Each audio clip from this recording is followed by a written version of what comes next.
Saya kadang-kadang teringat kata Sunan Kalijaga, antropolog lagi nih, Surodiro Jayaningrat lebur dening pangasuti. Kadang-kadang angkara murka, ketamakan, kepicikan itu bisa diselesaikan dengan cinta kasih. Sekarang kita cari nih moderasinya dari mana. Anda ini antropolog luar biasa ya. Jadi lulusan Adam Smith ya. tapi Dan orang-orang yang kita kenal sekarang loyalisnya Pak Jokowi, kita nggak usah sebut lah nama-nama. Iya. Itu sebenarnya juga nggak main di satu kaki, main di banyak kaki. Mereka itu. Wah ini mah udah mulai terbuka sedikit. Itu kan bisa dibuka kalau itu. Iya. Kalau satu putaran hari ini, even Prabowo dan Gibran, menurut saya to be fair, kalau pemilu berlangsung jujur dan benar, Rasanya susah. bahkan kalau kata Bung Karno kan bermimpi lah setinggi langit. Kalaupun lu jatuh ya kan, Masih di atas awan. di atas awan. Ini sekarang berimajinasi aja, bercita-cita, mereka udah gak berani, Bos. Bukan anaknya siapa-siapa, bukan anaknya Jokowi, bukan anaknya Luhut.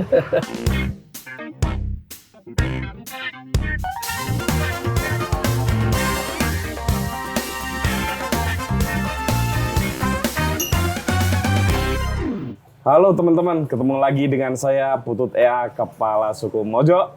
Kali ini teman-teman, ini adalah tamu yang sudah lama sebetulnya kami jadwalkan, tapi beliau teramat sangat sibuk.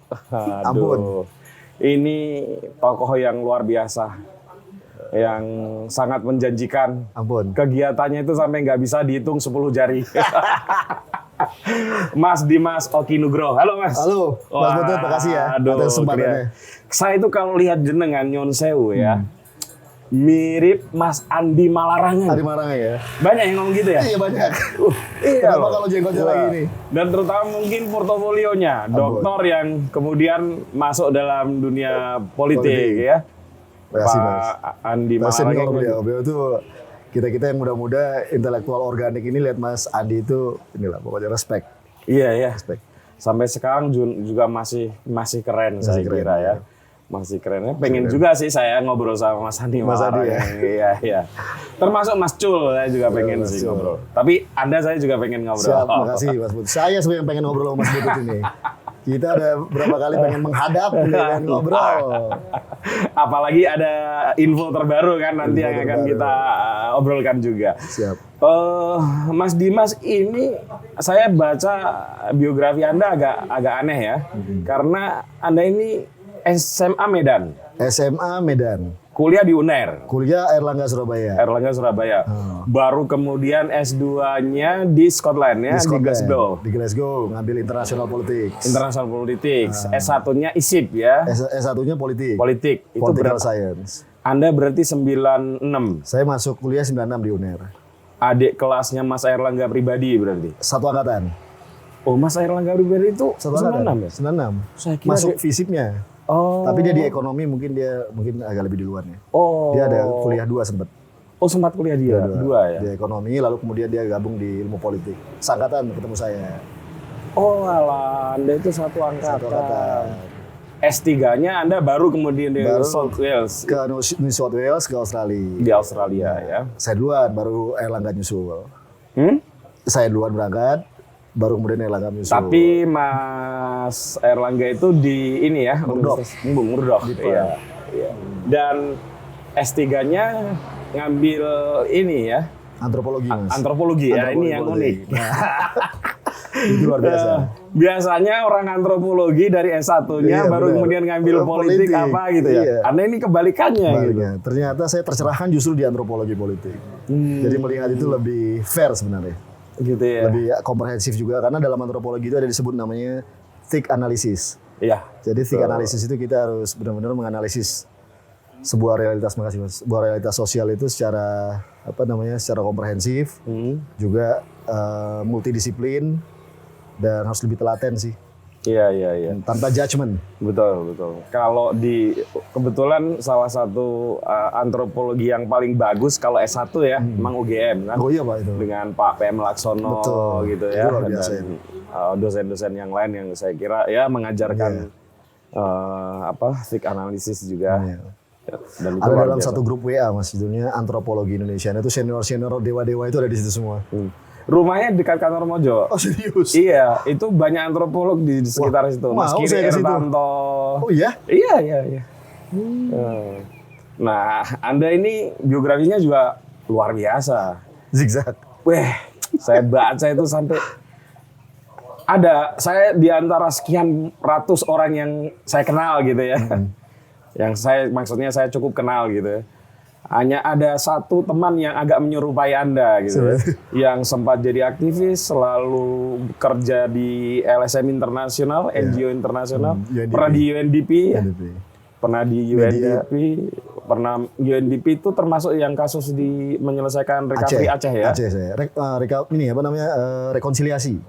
Oh sorry, rekonsiliasi. Itu kan luar biasa itu. Zaman penuh dengan ini. Iya. Years of living dangerously itu. Oke. Terus kemudian sempat juga kerja profesional. Terus kemudian mendirikan banyak sekali organisasi. Kader bangsa. Kader bangsa, Mas. Itu kita sebenarnya Lemhanas swasta. Lemhanas partikelir. Jadi sebenarnya itu kritik kepada pemerintah yang pendekatannya untuk anak-anak muda itu bicara tentang kebangsaan, demokrasi dan seterusnya itu sangat formal ya waktu itu. Atau bahkan tidak ada sama sekali di era itu ya, di era SBY sih. 2011 itu kita dirikan. Dan kita melihat waktu itu anak-anak muda kok seperti anak-anak bangsa ya, bukan anak-anak mantu nih. Jadi anak-anak bangsa itu seperti anak yatim, negara tidak hadir di situ. Nah ternyata ya mereka bisa tumbuh sendiri di waktu malam, artinya dengan mandiri mereka survive dan mereka bisa jadi champion di daerahnya masing-masing. Sebenarnya tinggal kita bantu mereka, kita kasih confident, kita kasih tools untuk mereka berjejaring. Mereka bisa jadi sesuatu gitu sebenarnya. Lalu yang luar biasa lagi masuk di KSP. KSP ya, kantor staf presiden ya, bukan koperasi simpan pinjam nih. Kantor staf presiden. Berarti sangat dipercaya lah di situ ya.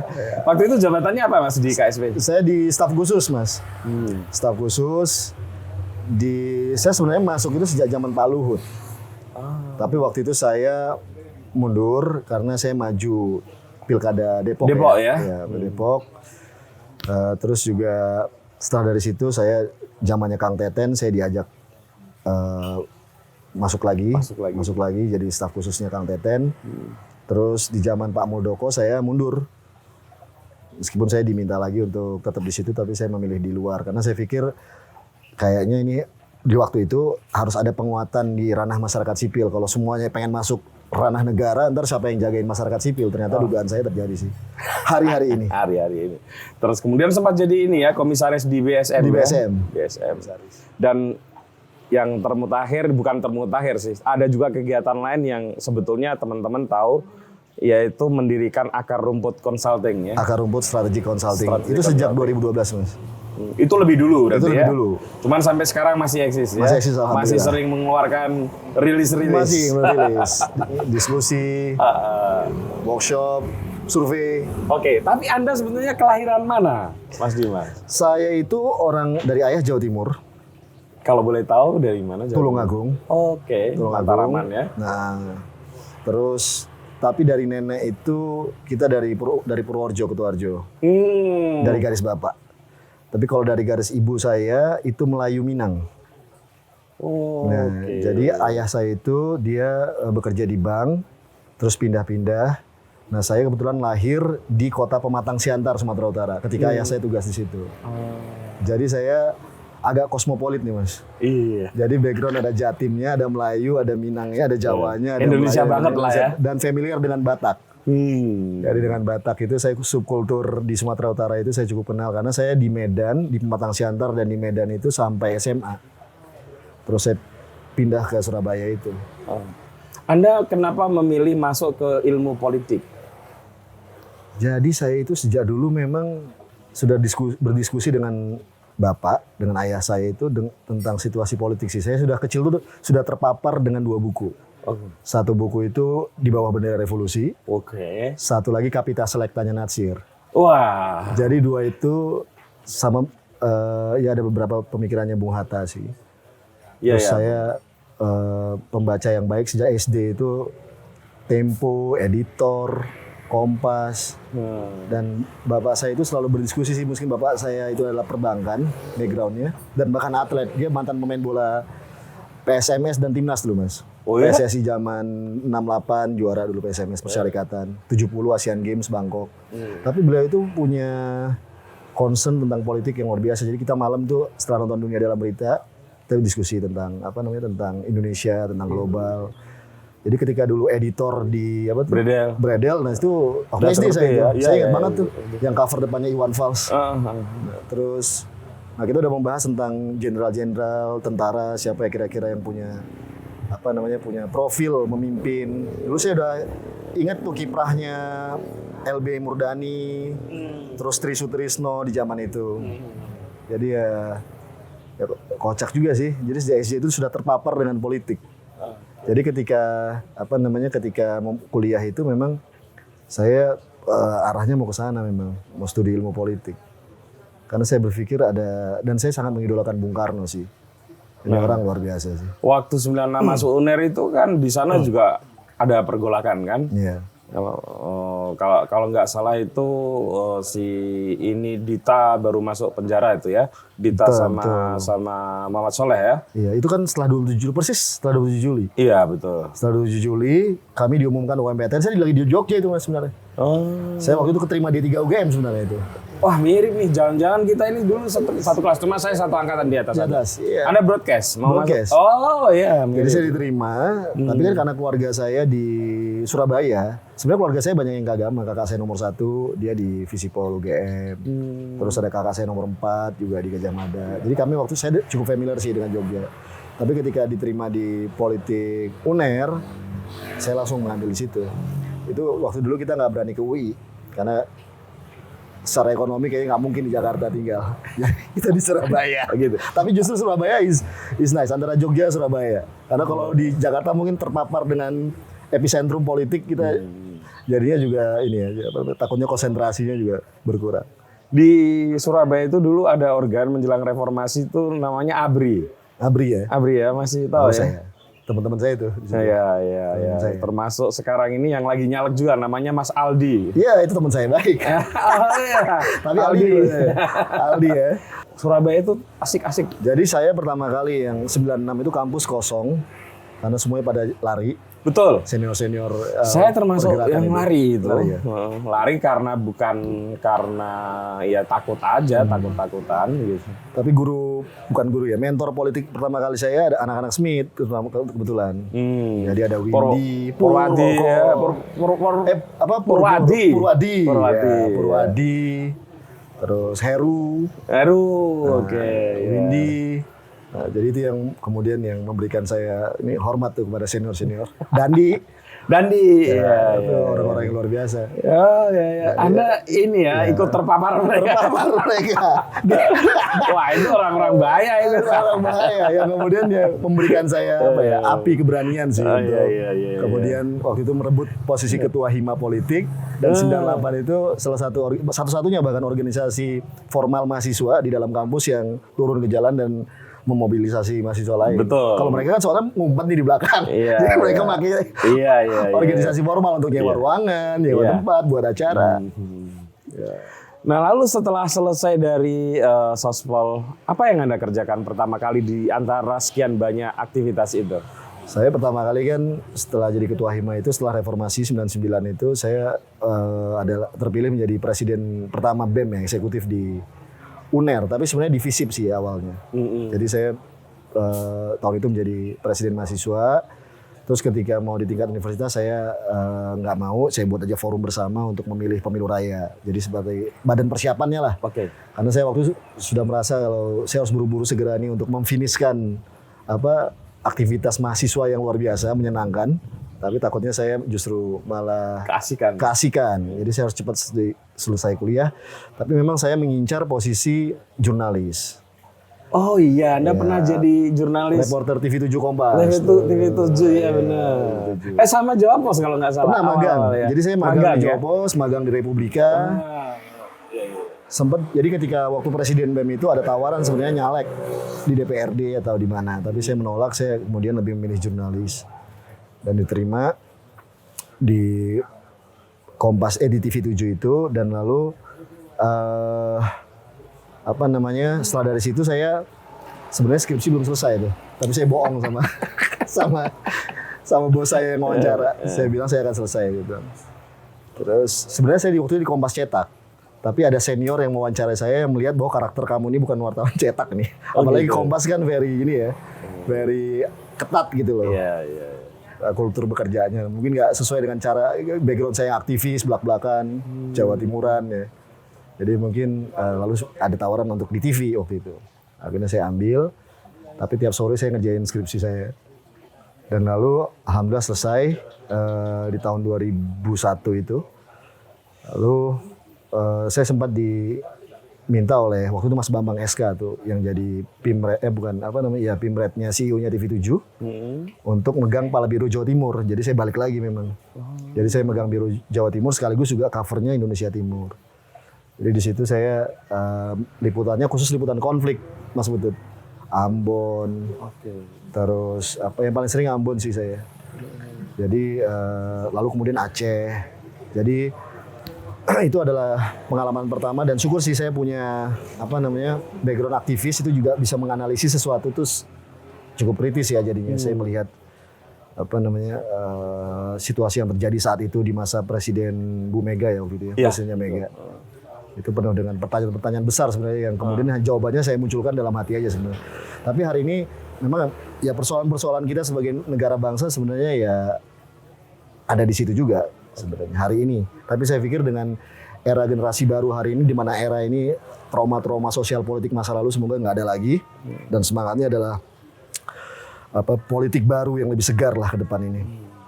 Jadi kalau saya mengingat liputan-liputan dulu waktu perang di Ambon, Maluku, Aceh, lalu juga Sampit, beberapa tuh ya. Sempat di awal-awal. Tapi saya lebih banyak di Ambon. Ambon itu mengerikan. Ambon mengerikan. Aceh. Dan artinya ya problem kita terbesar ini sebenarnya adalah satu adalah kesenjangannya. Musuh Republik ini musuhnya kesenjangan. Jakarta, luar Jakarta, desa, kota, terus Jawa, luar Jawa, terus tua, muda. Jadi setiap kesenjangan yang ada, itu isunya pasti social justice. Nah yang menjembatani ini seringkali juga nggak ada. Kita butuh yang namanya honest broker. Jadi yang menjembatani antara negara dengan masyarakat sipil atau dengan entitas sosial dengan entitas yang lain, tapi itu benar-benar honest, benar-benar tulus. Nah, tanpa ada kekuatan atau kepentingan politis, ekonomi politik, oligarki, susah memang. Tapi ya saya yakin tuh ada, kalau ini pakai antropologi, kalau kata yang Sabdo Palon kan 500 tahun lagi akan datang nih bocah Angon, orang-orang baik. Nah, ini bonus demografi semoga itu balik 500 tahun lagi. Orang-orang yang punya budi pekerti ya. Orang-orang yang punya orang punya kesadaran sosial budaya. Oke, berarti dari ke UNDP-nya waktu itu setelah dari ini ya, jadi wartawan. Lalu dari wartawan, saya berpikir waktu itu kok kayaknya pengen sekolah saya ini. Saya udah cukup deh ini 4 tahun jadi jurnalis. Lalu saya karena nilai IELTS saya ini nggak cukup waktu itu, saya akhirnya ngambil magang dulu. Ngambil program internship di Radio Nederland di Hilversum. Saya terima waktu itu dengan IELTS yang cukup dengan punya saya, lalu berangkat ke sana. Nah di sana saya ketemu dengan para Indonesianis kiri juga yang kritis juga di sana, jurnalis senior yang luar biasa ya. Selama kurang lebih 3 bulan sih waktu itu kalau nggak salah ya, 12 minggu atau 16 minggu. Lalu dari Hilversum mestinya saya waktu itu keterima juga beasiswa di Belanda. IELTS saya udah cukup waktu itu. Saya keterima di Utrecht. Jadi sepulang dari Hilversum saya dapat informasi dari Stunet. Bu Monik waktu itu memberikan saya beasiswa ke Utrecht. Nah itu sama-sama Cak Munir. Jadi kami ketemu di Senayan waktu itu saya pulang ke Jakarta. Saya tahu bahwa Cak Munir juga ke Utrecht. Tapi dengan skema beasiswa yang berbeda. Saya ngomong sama Cak Munir. Saya ada, Cak aku ke Londo juga nih ke Utrecht sama Cak Munir gitu. Sama, jurusannya kami sama. Ya udah kita ketemu di sana ya. Kapan berangkat katanya? Aku bilang minggu depan. Dia bilang dia weekend itu atau dia minggu ini gitu. Ternyata kami dua-dua nggak jadi. Dia karena ada sesuatu hal yang ya diracun gitu ya, sesuatu yang kemudian itu menjadi. Lalu kemudian kalau saya waktu itu istri saya sama istri pengen sepakat kita berangkat nih. Ternyata ke Utrecht. Tapi ternyata skema Stunet itu nggak mengizinkan spouse untuk ikut bareng sampai 7 bulan. Asumsinya jangan dipusingkan dulu dengan urusan-urusan lain kecuali studi, sampai baru nulis tesis baru dia bisa datang gitu. Nah, dalam situasi yang bingung begitu ternyata wawancara saya dengan Chevening keterima dengan British Chevening. Jadi keterima di Glasgow, akhirnya saya ngambil itu. Karena Chevening memberikan spouse, izin istri atau suami pasangan itu tuh ikut. Jadi istri waktu itu bisa ikut ya. Akhirnya saya nggak ngambil Utrecht, Cak Munir nggak dapet. Ya, dan maksudnya nggak berangkat, saya ke Glasgow itu.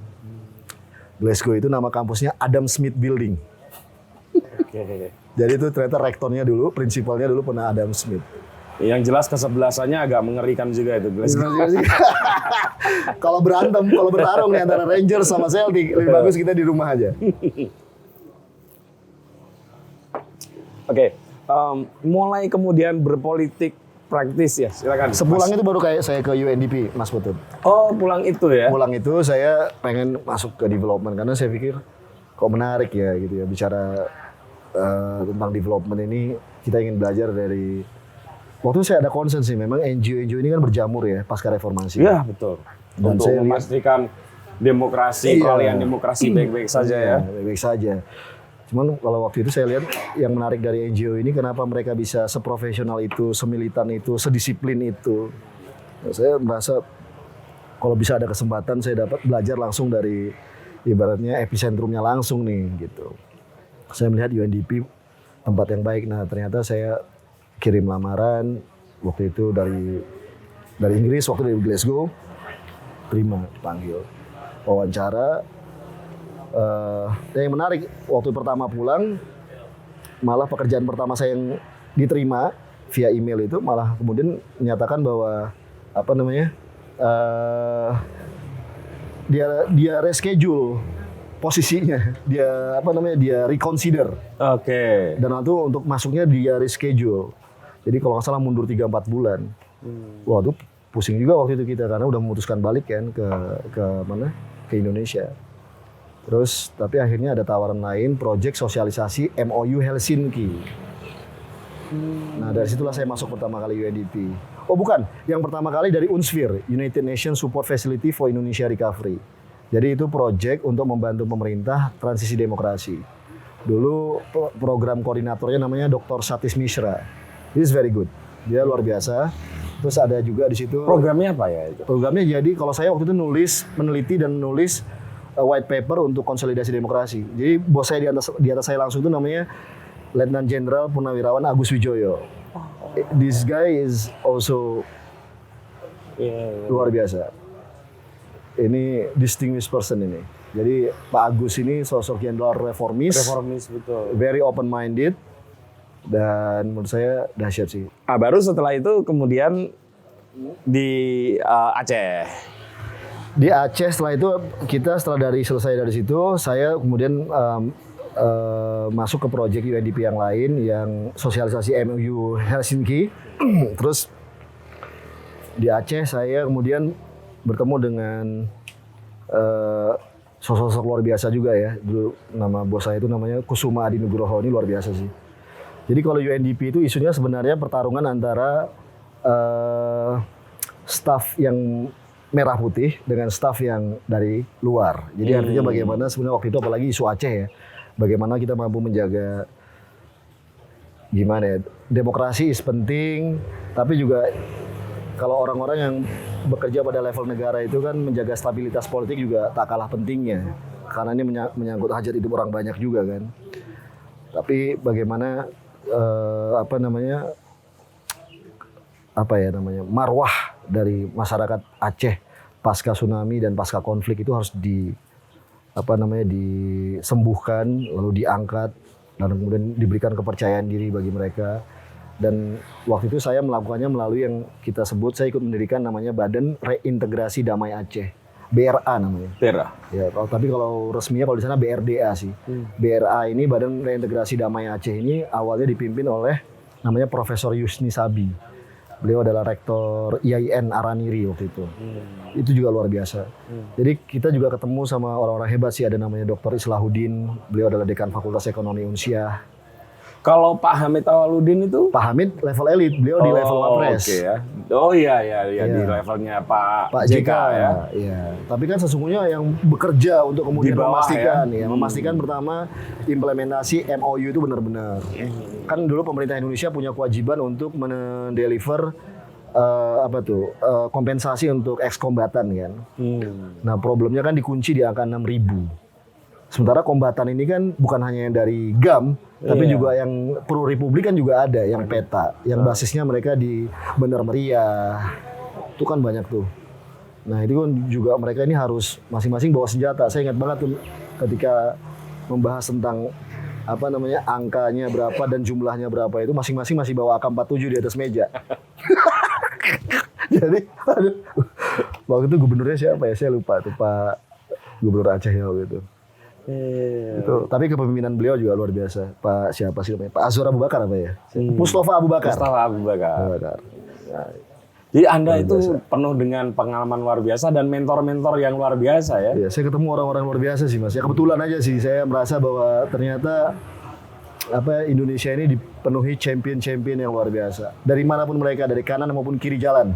Itu juga yang membuat Anda punya concern terhadap anak-anak muda di Indonesia. Saya masih teringat sih anak-anak muda di Aceh yang saya temuin, anak-anak muda di Maluku, di Ambon yang terpapar dengan konflik. Dan ya saya kalau mengingat hal itu sebenarnya ini negara ini memang unfinished business nih. Ini negara persoalannya masih banyak nih. Jadi kita harus benar-benar kerja keras, harus punya concern untuk menjawab persoalan-persoalan krusial ya. Dan kadang-kadang saya berpikir, apalagi setelah saya selama paling enggak 9 tahun merasakan atau ikut terlibat dalam membantu pemerintahnya Jokowi, betapa kompleksnya persoalan kita, mulai dari persoalan yang kecil sampai yang persoalan besar, dan sampai kita tidak tahu dari mana kita memulainya. Saya kadang-kadang teringat kata Sunan Kalijaga, antropolog lagi nih, Suro Diro Jaya Ningrat Lebur Dening Pangasuti. Kadang-kadang angkara murka, ketamakan, kepicikan itu bisa diselesaikan dengan cinta kasih. Sekarang kita cari nih moderasinya dari mana. Anda ini antropolog luar biasa ya. Jadi lulusan ada Australia tapi ngambilnya Jongko Joyoboyo, Sabdo Palon, Sunan Kalijogo. Jadi saya di Australia justru ada seorang profesor saya di waktu itu yang dari ANU sih. Dia seorang antropolog yang dia nanya sama saya, "Kamu antropolog? Ngambil antropologi?" "Iya, Prof." "Oke, temanya apa ya? Udah pernah ziarah ke sini belum? Udah ke sini belum? Belum. Sini belum? Belum. Ah, kamu ini antropolog palsu kamu." Langsung saya, "Oh iya, ini bule tapi luar biasa nih." Dan dia ya memang ya antropolog yang baiknya begitu ya. Harus punya empati dan kedalaman ya. Iya. Langsung pulang ketika penelitian saya justru ketimbang meneliti tema penelitian saya, ya saya ziarah dulu. Lalu saya dari ziarah itu kemudian terjadi ini ya, mungkin koneksi antara teks dan konteks. Oke. Ya. Mas, Anda kan lama bersama Presiden Jokowi, ya. Boleh diceritakan nggak? Kalau fase bergabungnya, saya kira sudah ada di beberapa di beberapa YouTube ya, channel ya, bisa diikuti teman-teman. Ada di Kompas juga sama Mas Beginu, dan ada juga di Total Politik gitu ya. Tapi waktu bersama Pak Jokowi, apa yang Anda lihat problem yang paling besar ya, yang jadi tantangan di Indonesia? Yang sekarang apa yang sewaktu Anda bersama Pak Jokowi nih? Belum yang sekarang. Ini masih kita dulu nih. Jokowi itu punya beberapa fase menurut saya. Fair enough. Oke. Ini menarik nih. Dari dekat, Jokowi dari dekat, 9 tahun. Saya nggak terlalu dekat, tapi paling tidak saya pernah dekat mungkin ya, lebih fair. Cuma Jokowi yang saya kenal itu pertama kali ketika hari Jumat di tahun 2012 ya, waktu itu bulan Maret kalau nggak salah. Itu kita ketemu dengan Pak Jokowi itu waktu itu beliau masih jadi wali kota, baru terpilih dalam pilkada yang kedua. Dan yang dia menang besar itu loh. Iya, yang Anda kemudian malam-malam dipanggil. Ya. Jadi beliau cita-cita menjadi presiden itu sebenarnya udah lama. Ini orang luar biasa ya, Pak. Jadi dia punya proyeksi besar itu. Dan itu fase pertama adalah Pak Jokowi yang memang orangnya sangat low profile dan beliau itu punya punya visi yang tajam ya. Jadi kalau kita perhatikan tajam itu artinya lurus, itu nggak mencela-mencela. Jadi betul-betul yang dipegang itu adalah omongannya. Jadi dari Pak Jokowi itu AA gitu. Dan itu yang Sabto Pandito Ratu. Sabto Pandito Ratu. Dan yang paling saya ingat dari Pak Jokowi adalah kekuatan dia dalam bersilaturahmi. Itu luar biasa, Mas. Jadi makanya dia menurut saya memang punya intensi ke arah kepemimpinan nasional, itu saya lihat dari situ sih. Jadi dia bisa paham di Jakarta dia akan bertemu dengan siapa. Dia akan silaturahmi di tiap weekend biasanya ke siapa. Dan itu adalah orang-orang yang menurut saya punya kunci sih dalam mempengaruhi keputusan-keputusan politik besar di Republik ini ya. Itu bayangin masih beliau jadi wali kota tuh. Dan itu fase 1 ya. Itu fase 1. Okay. Dan penahapannya waktu itu memang apakah gubernur Jateng atau gubernur DKI, Jakarta. Ya. Bahwa di hari-hari itu ada pro kontra di internal PDI Perjuangan untuk mendukung Jokowi, itu kita tahu semua iya. Iya. Gitu. Apakah itu di Jateng waktu itu dengan masih gubernurnya Pak Bibit Waluyo ya. Meskipun Pak Bibit akhirnya ke Demokrat waktu itu. Tapi Pak Jokowi kemudian waktu ke Jakarta, dan di Jakarta sebenarnya juga sudah ada kesepakatan awal antara elit-elit di Jakarta dari PDI bahwa awalnya kan bukan Pak Jokowi mestinya yang akan maju gubernur ya. Udah ada keputusan awal waktu itu. Tapi lalu kemudian nih orang memang yang anak zaman ya. Dia berhasil mendapatkan tiket dan menjadi gubernur waktu itu. Dan kita tahu, dan memang di situ kedekatan Pak Jokowi dengan kubu Pak Prabowo waktu itu dengan Pak Hasyim ya, Gerindra, itu sangat dekat memang. Jadi menjadi gubernur itu ada kontribusi Pak Prabowo mungkin menurut saya. Pak Hasyim itu ada kebenarannya. Oh iya, setidaknya tiket dan non tiketnya tiket dan non tiket dapat. Jadi ketika Pilgub itu kan juga diusung secara bersama ya. Lalu Gerindra, PDI. Dan kita tahu bahwa Jokowi menang gubernur. Di awal-awal itu ketika masuk Jakarta nggak ada yang kenal Jokowi, Mas Putut. Jadi kita harus ada orang yang jadi speakernya di depan tuh. Kalau mau masuk ruangan, hidup Jokowi. Nah baru orang tahu itu Jokowi. Artinya dia bisa from zero to hero di Jakarta, itu menurut saya luar biasa sih. Yeah. Waktu itu ya. Dimulai dari elektabilitas yang juga rendah ya. Rendah, iya. Dan orang-orang yang kita kenal sekarang loyalisnya Pak Jokowi, kita nggak usah sebut lah nama-nama. Iya. Itu sebenarnya juga nggak main di satu kaki, main di banyak kaki. Oh. Mereka itu. Nah ini mah udah mulai terbuka sedikit. Itu nggak bisa dibuka kalau itu. Iya, setidaknya ya, nggak disebut namanya tapi polanya. Polanya. Jadi mereka itu banyak tersebar di mana-mana. Iya. Nah tapi di sini menurut saya mereka juga akhirnya luluh dengan keteguhan dan ketajaman dan kelurusan Pak Jokowi dalam menggapai cita-citanya, itu luar biasa. Dan itu menurut saya yang banyak di antara mereka yang lalu kemudian memastikan bahwa mereka akan dukung Pak Jokowi di putaran kedua. Gitu. Jadi ya kebetulan ya kita salah satu saksi sejarah sih waktu itu. Tapi ketika dia menang gubernur, sebelum dilantik wacana para oligarki di Jakarta udah berubah. Presiden udah. Mereka melihatnya bahwa Jokowi is actually running the campaign for the presidential position. Waktu belum dilantik gubernur nih, tapi mereka lihat proyeksinya kok kayaknya barang ini jadi nih gitu. Itu berarti 2012 ya, 2012.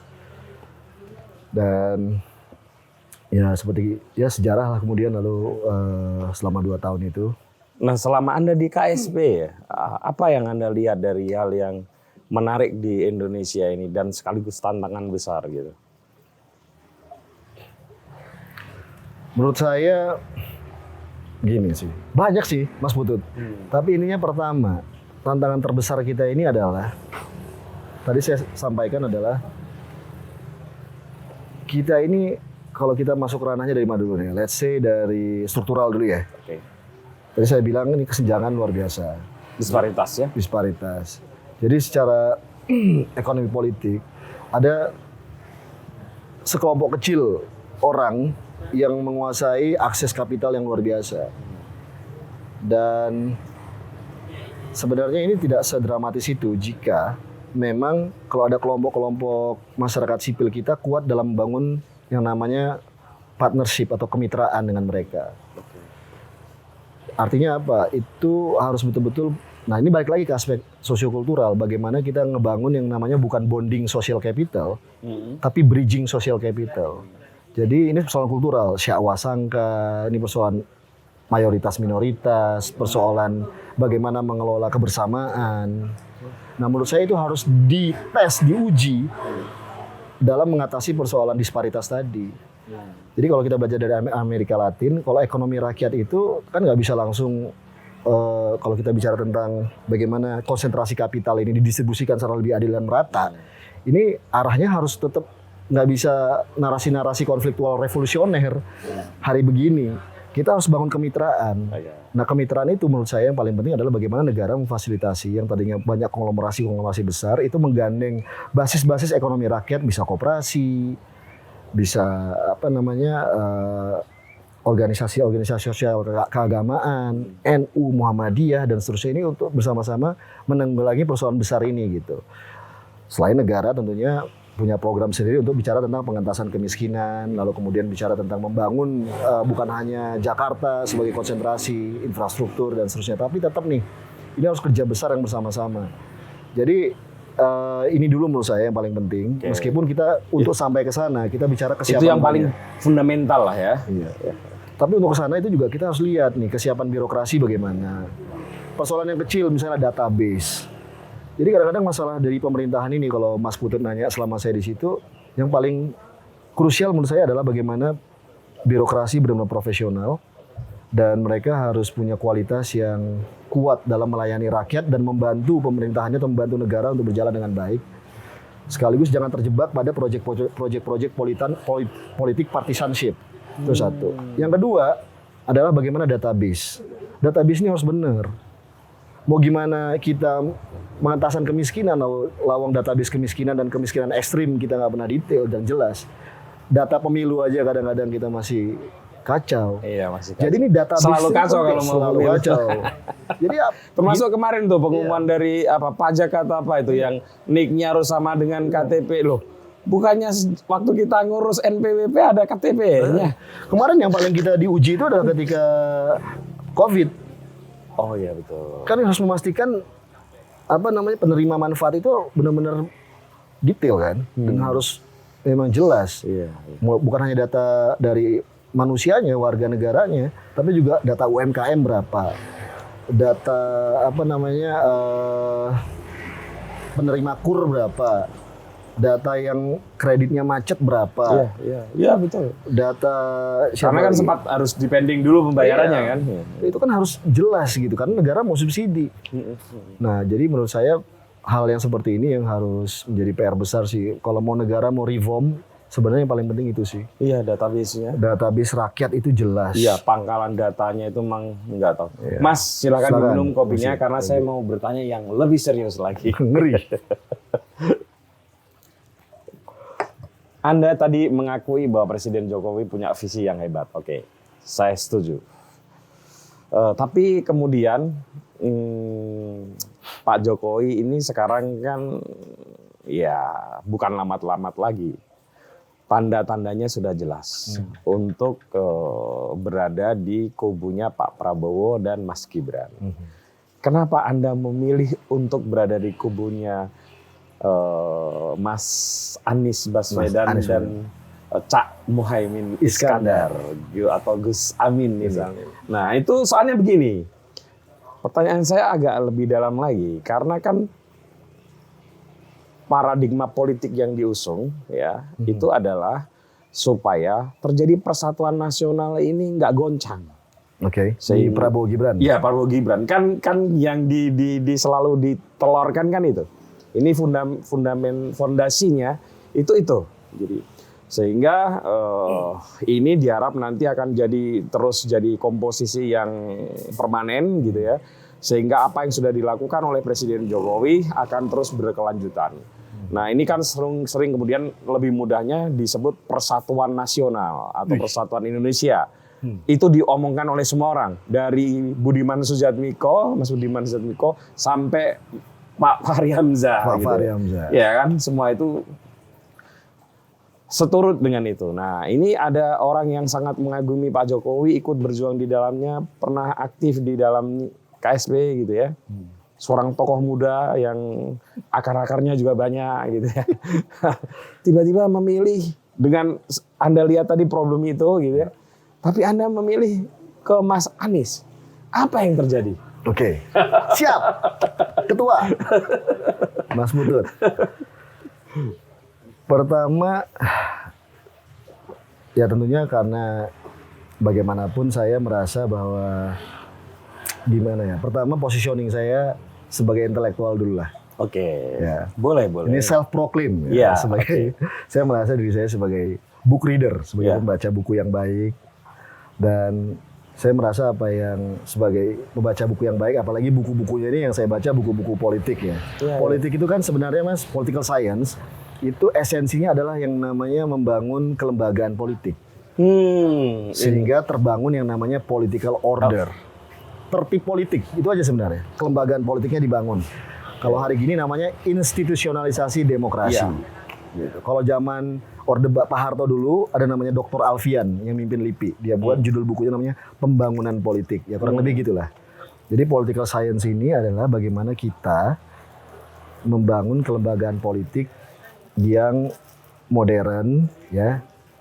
Dalam konteks hari itu ya, bagaimana nation state ini dibangun dengan pilar-pilar bernegara yang mampu memfasilitasi kepentingan rakyat sekaligus menopang yang namanya sebuah kepastian politik atau political order tadi, tertib politik yang menghadirkan certainty, kepastian. Ya. Sehingga kemudian program-program pemerintah bisa berjalan. Jadi lalu ada tertib politik termasuk di dalamnya ada sistem pemilu, ada sistem hukum juga bahkan, ada partai politik dan seterusnya lah itu. Nah, jadi sebenarnya political science itu adalah it's all about that things gitu. Nah, kalau kita bicara tentang kelembagaan politik, maka yang harus kita perhatikan adalah bagaimana pilar-pilar ini kita jaga. Termasuk adalah hukum, pilar hukum dalam berdemokrasi, dalam bernegara, dalam berbangsa. Karena kalau ini aja dilanggar, ini persoalan. Gitu. Jadi kalau dan kita memang nggak boleh kita sepele terhadap isu ini gitu. Di tengah memang apatisme anak-anak muda generasi hari ini terhadap praktik bernegara ya.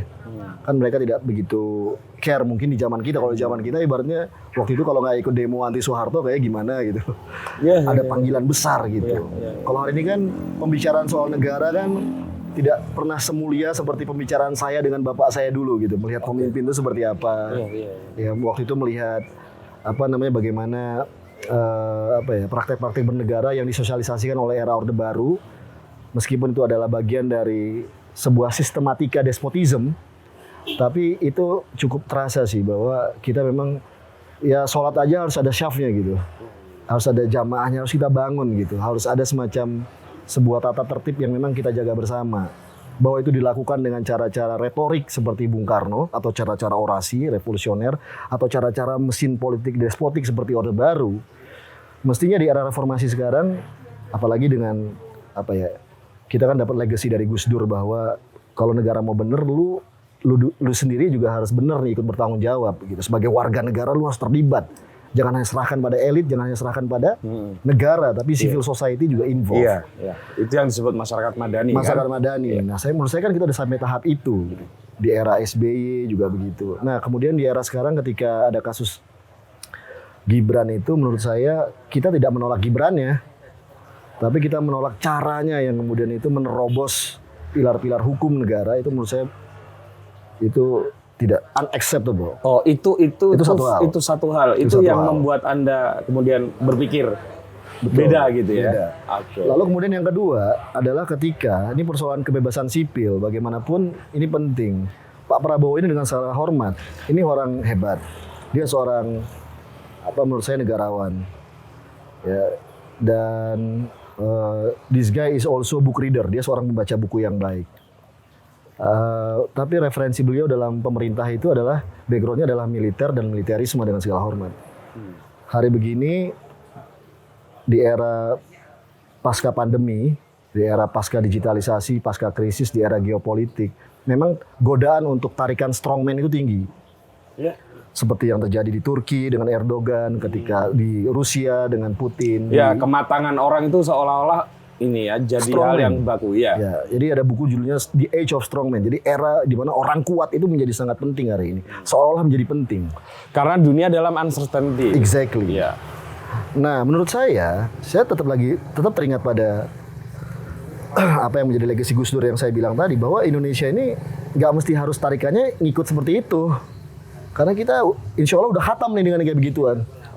Dan secara sosioantropologis, rakyat kita juga cukup tahu kok bagaimana menjaga situasi dengan baik. Ya, setelah beberapa kali ikut pemilu. Berarti ada shared responsibility namanya. Nggak bisa lagi diklaim hanya responsibility itu di tangan orang kuat. Jadi harus ada rasa saling berbagi tanggung jawab secara kolaboratif. Oh iya. Dan itu terjadi kok di hari ini. Jadi kita not necessarily harus memilih orang kuat untuk seolah-olah bisa menenangkan dan mengamankan bangsa ini. Karena power akan di-sharing. Iya. Syaratnya satu, kelembagaan politiknya jangan dihancurkan. Pilar hukumnya jangan dihancurkan. Syaratnya itu. Nah, ketika dua ini ketemu, saya melihat, wah ini saya memprediksi bahwa ke depan ini kalau ini tidak direspon secara tegas dalam positioning sipil demokratik, menurut saya kok ini rentan, ini bahaya. Gitu. Jadi ya kita tahu misalnya teman saya itu ketika beberapa hari setelah dideklarasikan tuh, atau sebelum atau setelah saya lupa, Prabowo Gibran, Haris Azhar dituntut 4 tahun penjara tuh. Jadi saya pikir wow ini kayak peringatan sih sebenarnya bagi masyarakat sipil, di mana hari ini kita tetap harus mengupayakan bahwa yang namanya kebebasan sipil ini tetap harus kita jaga. Kebebasan sipil itu dijaga bukan berarti semua orang bebas maunya kayak apa, enggak juga.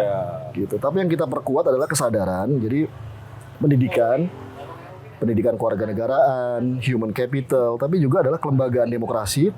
Termasuk di dalamnya adalah pilar-pilar hukum. Bahwa sekarang memang institusi hukum kita praktek-prakteknya masih banyak yang kacau. Tapi kan jadi PR kita nih, jangan kemudian tambah dihancurkan. Betul. Ya, saya potong dulu ya. Memang ada salah kaprah sih, Mas Dimas ya. Seolah-olah yang disebut sebagai kebebasan sipil atau kebebasan rakyat itu seolah-olah bebas begitu saja. Enggak, dalam aturan demokrasi itu ada aturannya kok kebebasan itu. Termasuk institusinya, ordernya apa. Nggak bisa dibiarkan bebas. Memang nggak bebas-bebasnya kok. Ada aturannya semua. Begitu. Iya, nah sekarang sebenarnya tugas kita semua nih. Nah mumpung dalam situasi hari-hari ini, maka ini kan sebenarnya tikungan terakhir bagi sebuah transisi generasi ya. Tikungan terakhir bagi politisi-politisi tua. Ya, maksudnya tikungan terakhir itu kita bicara tentang bagaimana era akhir dari kepemimpinan politik lama, old politics. Dan ini sekarang muncul new politics. Sedang bersiap muncul. Nah new politics ini sebenarnya juga jangan diartikan melulu anak muda. Anak muda yang nggak berkualitas atau kurang bertanggung jawab, misalnya tidak paham tentang etika bernegara, ini juga jadi problem gitu. Dan saya menyaksikan bagaimana anak-anak muda yang saya temuin dari Aceh sampai Papua, mereka itu luar biasa mas, berproses untuk mendapatkan kesempatan itu. Saya ngisi pelatihan di berbagai organisasi Cipayung, saya mengisi di kampus, di sekolah, di pesantren. Saya melihat kesabaran mereka, ketelatenan mereka, ketabahan mereka untuk berjuang dalam berkoneksi, membangun hubungan dengan senior. Lalu bagaimana mereka beradaptasi, ya kan, secara low profile, merendah untuk bisa mendapatkan kepercayaan dengan sopan, dengan sabar, penuh tekanan. Dan gak ada yang instan di situ. Dan mereka, saya ingat mata-mata mereka dalam berjuang. Dan lalu saya melihat bagaimana karena satu orang karena privilege lalu mendapatkan semuanya. Saya sejak 2011 mengadvokasi isu kepemimpinan anak muda. Karena menurut saya hari ini kedaulatan di tangan anak muda. Dan saya berharap betul bahwa anak-anak muda ini seperti halnya bocah-bocah angon lainnya. Mereka memulai sesuatu yang namanya new politics. Sebuah kesegaran politik baru untuk negara ini. Tidak punya trauma politik masa lalu. Karena polarisasi apapun itu. Tapi kalau begini caranya, menurut saya ini bisa merusak imajinasi anak muda untuk membangun bangsa ke depan. Anda bisa bayangkan kalau hari-hari ini anak muda berpikir bahwa gimana mau maju bang? Kita bukan bapaknya, kita bukan anaknya siapa-siapa. Bapak kita bukan presiden, bukan gubernur, bukan wali kota, bukan konglomerat, bukan saudagar. Coba bayangkan kalau kata Thucydides itu ada judulnya, judulnya Peloponnesian War. Itu buku, dia ini seorang filsuf Yunani kuno. negara sekuat apapun secara militer, sekaya apapun secara ekonomi, tapi kalau moralitas warga negaranya hancur, bos, kelar. Ini waktu Sparta lawan Athena nih. Nah kalau misalnya moralitas anak-anak muda hari ini udah pesimistik, bahkan kalau kata Bung Karno kan bermimpi lah setinggi langit. Kalaupun lu jatuh ya kan, Masih di atas awan. di atas awan. Ini sekarang berimajinasi aja, bercita-cita, mereka udah gak berani, bos. Bukan anaknya siapa-siapa, bukan anaknya Jokowi, bukan anaknya Luhut, bukan anaknya konglomerat. Anda bisa bayangin, bos, dengan struktur ekonomi politik kita yang kemudian sangat mendominasi. Kalau mungkin tingkat pilkada oke lah kabupaten kota, tapi kalau Anda lihat di nasional juga mempertontonkan hal sedemikian, come on. Menurut saya ingat mata anak-anak muda itu sih, dan saya berpikir enggak deh. Saya pamit sama Bapak, saya tulis di sosial media dan kemudian diliput beberapa media. Iya. Dan saya pikir yang penting kan kita sudah menunjukkan loyalitas kepada sosok yang pernah kita kenal di fase pertama, fase kedua, seorang Jokowi yang luar biasa. Sampai sekarang he's still our president, he's still my president. Iya. Tapi bagaimanapun untuk kedua ini mungkin udah fase yang berbeda, fase new politics, dan saya lihat kok kesempatan itu ada di sosok Anies dan Imin. Ya, mereka dengan segala keterbatasannya, dengan kekurangan dan kelebihannya, mereka menurut saya masih paling asik sih. Kenapa nggak ke Pak Ganjar dan Pak Mahfud? Pak Ganjar dan Pak Mahfud. Mas Ganjar ini pertanyaan berat ini. Sebenarnya pertanyaan tertutup ini. Kan tadi ada argumen yang sudah menjelaskan gitu ya. Kemudian ada dua pilihan nih. Kenapa kemudian pilihannya ke Amin, bukan ke Pak Ganjar dan Pak Mahfud? Gitu. Kalau hari ini di Pak Ganjar itu kan tentunya nggak bisa dihindarkan dari perbicaraan tentang PDI Perjuangan. Nah mungkin hari ini PDI Perjuangan itu dia punya isu tersendiri menurut saya secara sosiologis politik nih untuk mengkonsolidasikan partainya ke depan. Ya. Di mana isu capres menurut saya bukan isu mereka hari ini, pasca Jokowi. Oh ya? Menurut saya. Karena tapi Anda ini kan konsultan strategik politik loh, jadi secara otoritatif boleh kan? Menurut saya isunya hari ini bagi PDI Perjuangan adalah memastikan konsolidasi PDI pasca Ibu Mega nantinya, pasca Jokowi nantinya. After party. Jadi PDI hari ini konsentrasinya menurut saya adalah memenangkan pileg, itu rasional karena partai politik dan mereka adalah partai besar. Dan lalu yang terpenting adalah mengkonsolidasikan partai ini pasca Pilpres nantinya. Dan menurut saya Mas Ganjar begitupun masih punya peluang besar untuk menang.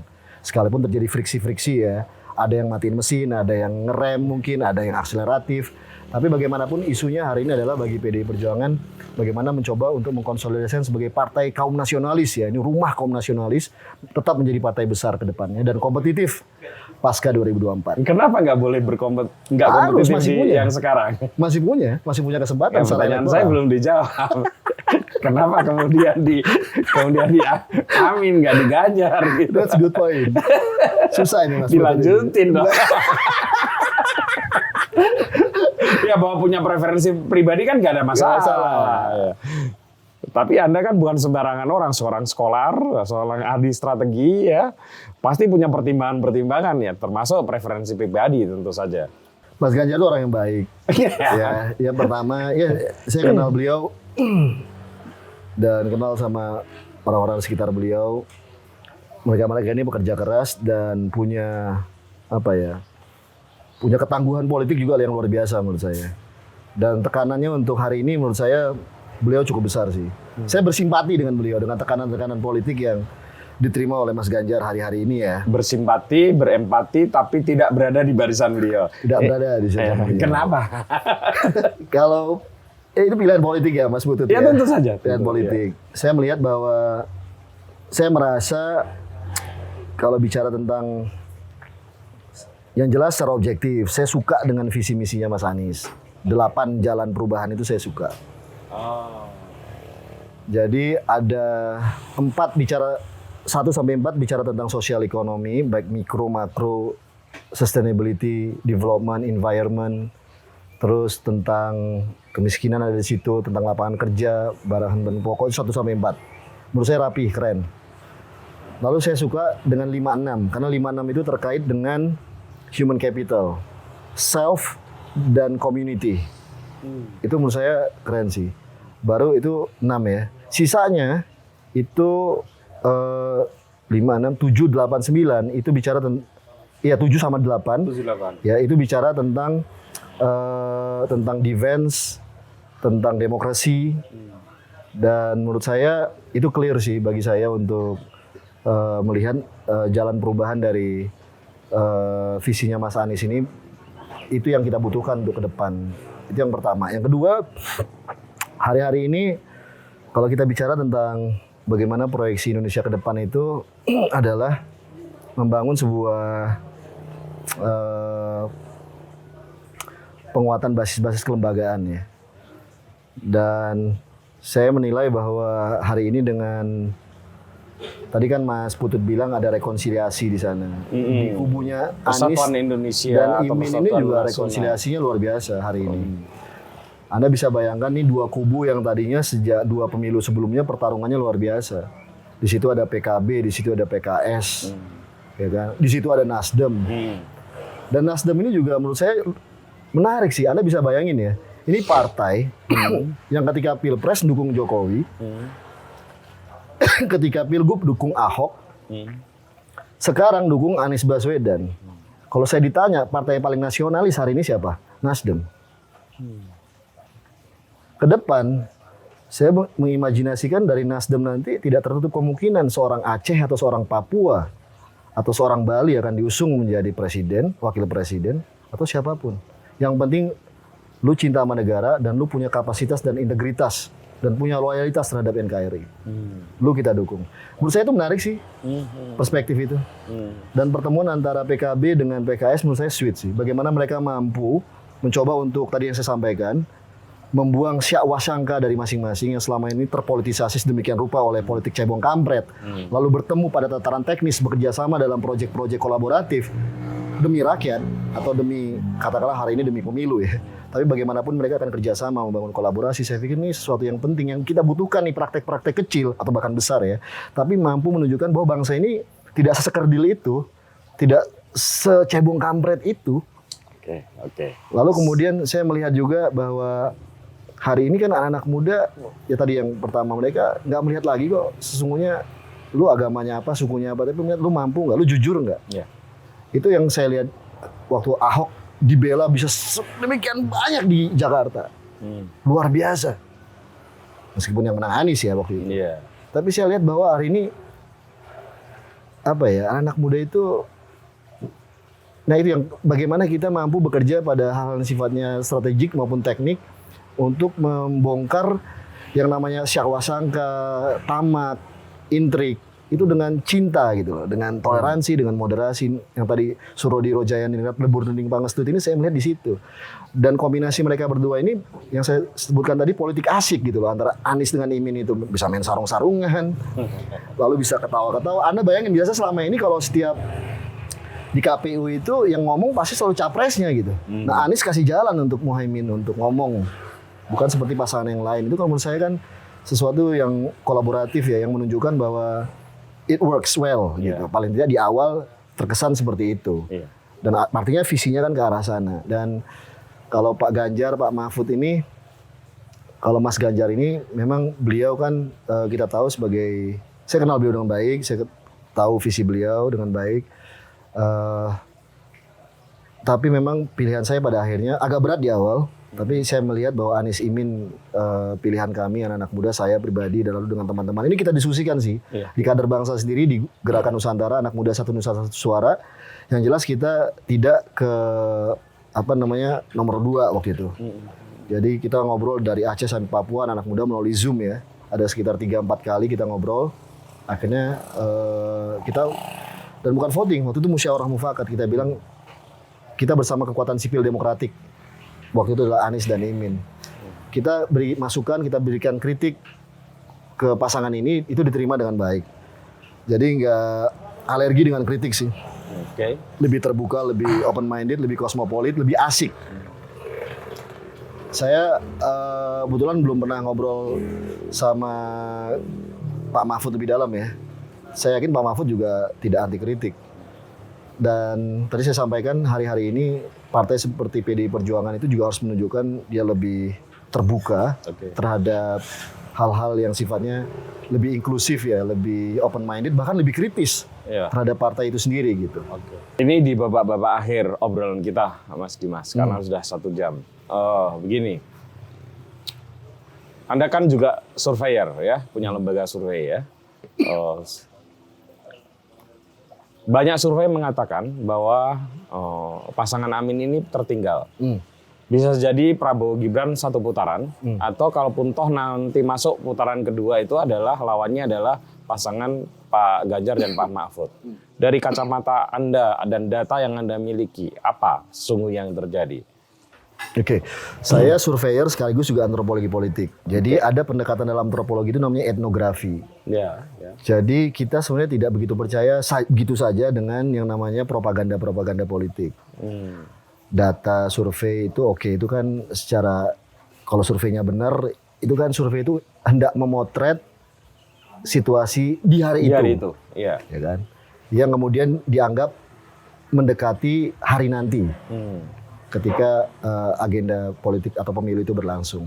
Nah, tapi kita juga melihat karena dalam beberapa kasus banyak sekali loh Mas, dalam pilkada maupun pilpres bahkan itu ternyata kenyataannya tidak seperti itu. Dalam Pilgub DKI pertanyaan terbesar adalah kenapa Anies dalam survei selalu rendah, tapi kenyataannya menang ketika hari H Pilgub berlangsung. Kita kan masih ingat tuh situasi itu. Tapi itu bisa dijelaskan kan? Bisa dijelaskan. Karena kemudian bisa menyalip pasangan AHY, ya kan? Dan kemudian terjadi blocking, reblocking gitu ya. Nah itu bisa dijelaskan di awal dengan etnografi tadi, kalau dari kita. Jadi kita lihat tuh kira-kira kemungkinannya seperti apa. Nah kalau dari kami melihat bahwa hari ini memang ya kalau bicara tentang the strongest candidate itu tentunya kita melihat semuanya adalah Prabowo Gibran. Itu the strongest ya. Satu, mereka punya popularitas, terus punya akses kekuasaan, lalu juga mereka tentunya punya kesempatan bagi Prabowo dan Gibran untuk berada di posisi tengah. Ketika terjadi namanya ekstremitas pilihan antara kanan dan kiri misalnya, atau katakanlah dari kubu nomor 1 maupun kubu nomor 3. Apalagi nomornya juga kok ya pas 2. Pas ya 2. Posisinya kan mengambil istilahnya kalau dalam politik namanya central pivotal party. Jadi posisi tengah nih. Tapi tengah itu juga sesungguhnya kalau dalam konteks antropologi politik juga tidak ada ketegasan basis di sana. Karena posisinya kayak irisan. Iya. Jadi bisa dicabut. Bisa dicabut atau memang bisa memperbesar. Betul. Ada 2 potensi itu. Ada 2 potensi besar itu. Kalau kita setuju. bicara tentang objektif ya. Kita tidak bicara tentang kecurigaan bahwa akan terjadi kecurangan dan seterusnya. Tapi kalau kita theoretically speaking, maka yang hari ini kalau kita pakai antropologi politik lagi-lagi itu kan ada 3 stream, 3 aliran politik di Indonesia. Pertama nasionalis, kedua Islam tradisional, Islam modernis. Islam tradisional, Islam modernis ini udah ada di posisi 01, Anies Imin. Ya kan? Dan ini menurut saya terrepresentasi dari siapa saja situ, dari PKB, dari PKS. Ya, kita lihat juga apakah Nahdliyin itu memang akan solid atau setengah atau 2/3 atau berapa ke Anies Imin. Lalu ada basis Muhammadiyah juga di sana. Jadi menurut saya ini basis Islam atau basis pemilih Anies Imin dari domain Islam menurut saya cukup membuat mereka menurut saya confident ya untuk bisa berpotensi mendapatkan tiket di putaran kedua. Nah, itu dari segi aliran politik. Tapi dari segi teritori politik kita lihat juga bagaimana aspirasi-aspirasi dari masyarakat misalnya Banten, Jakarta, Jawa Barat. Kita lihat juga bagaimana Jawa Timur, bagaimana luar Jawa. Ini juga sesungguhnya memiliki sebuah preferensi politik yang unik yang bisa kita baca waktu Pilpres 2014-2019 kebanyakan dari mereka tidak ke Jokowi, tapi ke Prabowo. Nah pertanyaannya, dalam Pilpres 2024 besok, apakah para pemilih tradisional Prabowo ini, katakanlah begitu ya, akan masih tetap loyal memilih Prabowo, pasca Prabowo bergabung menjadi menhannya Jokowi, dan pasca Prabowo memilih Gibran sebagai cawapresnya Prabowo. Karena bagaimanapun itu akan mempengaruhi yang namanya political attitude dari pemilih yang tadinya merasa bahwa ada bipolarisme dalam politik kita. Posisi sini atau posisi sana. Itu sangat akan mempengaruhi. Sehingga kemudian menurut saya bagi Prabowo di posisi tengah ini dan Gibran adalah bagaimana tetap mempertahankan basis pemilih tradisional oleh Prabowo. Sebaliknya bagi Gibran mencoba untuk mengambil basis suara nasionalis dari Ganjar dan dari PDI. Berarti basisnya adalah Jawa Tengah, Jogja, Jawa Timur, dan Indonesia Timur. Jadi memang ya pertarungannya menarik sih, positioning dari Prabowo dan Gibran ini secara elektoral maupun secara antropologi politik, mereka mencoba untuk mengambil posisi antara. Atau katakanlah sekarang mencoba untuk mengambil popular vote. Kalau kita lihat pertarungan antara Jokowi dengan Prabowo di 2014 dan 2019, itu kan dimenangkan oleh Jokowi karena popular vote ke Jokowi. Iya. Itu kan selisihnya nggak besar tuh Mas. Iya. Yang kedua nggak besar. Iya. Pertama yang nggak besar, kedua apalagi gitu. Iya. Padahal udah memimpin selama 5 tahun nih, satu periode. Jadi artinya popular vote ini menjadi sangat penting dan ini yang sesungguhnya hendak dipertarungkan. Nah kita lihat nih popular vote berada di mana? Apakah di kota-kota urban atau kota-kota kedua? Kota-kota besar itu kan seperti apa? Jakarta, Bandung, Jogja mungkin, Surabaya. Tapi kota kedua juga jadi penting sekarang kalau kita lihat. Cirebon, Salatiga, selain Semarang ya. Lalu kemudian Malang, Jember, di mana anak-anak mudanya banyak hari ini dan mereka mengkonsumsi media sosial. Tapi bagaimana, apa yang membuat perilaku memilih mereka kemudian bisa memutuskan untuk mereka memilih siapa? Apakah mereka hanya mendengar konten di media sosial? Apakah mereka tetap mendengarkan apa kata-kata orang tuanya? Atau apakah kata teman-temannya? Atau bagaimana sentimen, suasana kebatinan di hari itu juga menjadi sangat penting. Dan hari ini kalau menurut saya, kalau melihat anak-anak muda ya hari ini, kita juga nggak bisa menebak sih Mas. Segmentasi mereka kalau menurut KPU kan pemilih muda sekitar 30-an% ya. Tapi dugaan saya yang diperebutkan itu adalah 10%-an menurut saya. Jadi kalau hari ini to be fair, rata-rata antara nomor 1, nomor 2, nomor 3, ya bukan berarti saya tidak merujuk pada hasil survei, tapi itu di kisaran 30%-an sama. Yang diperebutkan itu sesungguhnya masih ya 10-an% tadi. Nah ini yang menarik nanti, siapa yang terpleset, siapa yang bisa survive, siapa yang tenang, siapa yang offside. Dan itu akan mempengaruhi suasana kebatinan di 4 minggu terakhir, berarti sebulan sebelum pemilihan. Lebih squeeze lagi, mengerucut lagi, bisa 2 minggu sebelum pemilihan. Atau di saat justru minggu tenang. Di saat minggu tenang. Gitu. Mas Dimas, berarti track elektoralnya itu nanti pasangan Amin itu adalah selalu 3 putaran ya? 2 putaran berarti. Kalau 1 putaran hari ini, even Prabowo dan Gibran, menurut saya to be fair, kalau pemilu berlangsung jujur dan benar, rasanya susah. 1 putaran itu berarti minimal 80 juta sampai 90 juta, Mas.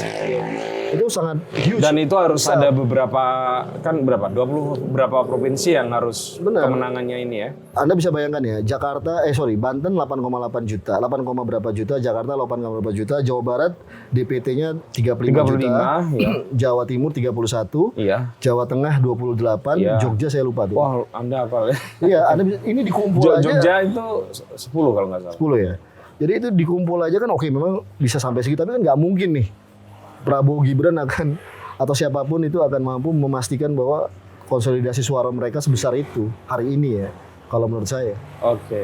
Kecuali nanti baru kalau 2 calon itu mungkin kayak kasus Prabowo dan Jokowi dulu di 2014-2019. Ada reblocking nggak? Pastilah ya. Reblockingnya berarti Anda ini optimis Anies Imin di masuk putaran 2. Masuk putaran kedua. Dan menang. Jadi posisinya kenapa dia mendapatkan tiket di putaran kedua, menurut saya hari ini terutama dari kelompok-kelompok sipil demokratik yang mungkin juga sudah capek dengan rejim ini 10 tahun terakhir, siapapun itu yang merasa bahwa dia bagian dari rejim ini, itu kemudian akan memilih sebuah alternatif perubahan.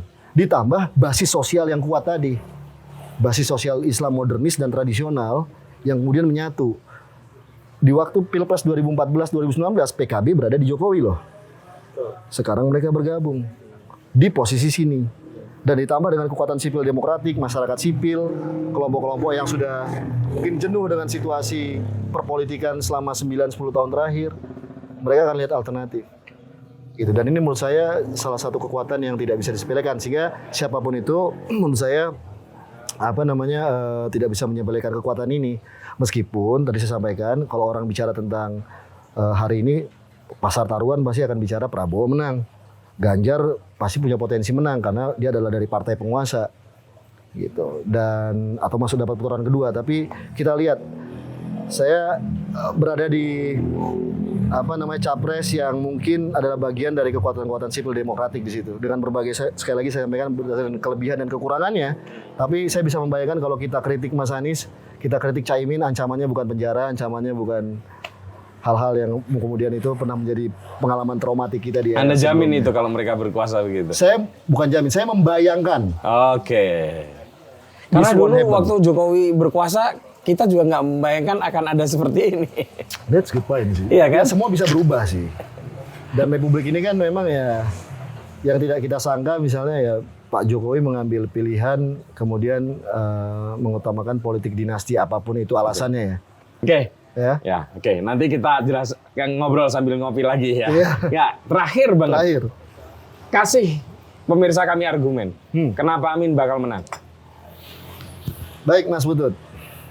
Anies Muhaimin ini pasangan asik. Pasangan asik itu artinya mereka mampu menghadirkan politik itu lebih asik, lebih rileks. Tidak ada aroma ketakutan di sana, tidak ada aroma pemaksaan di sana. Tidak ada aroma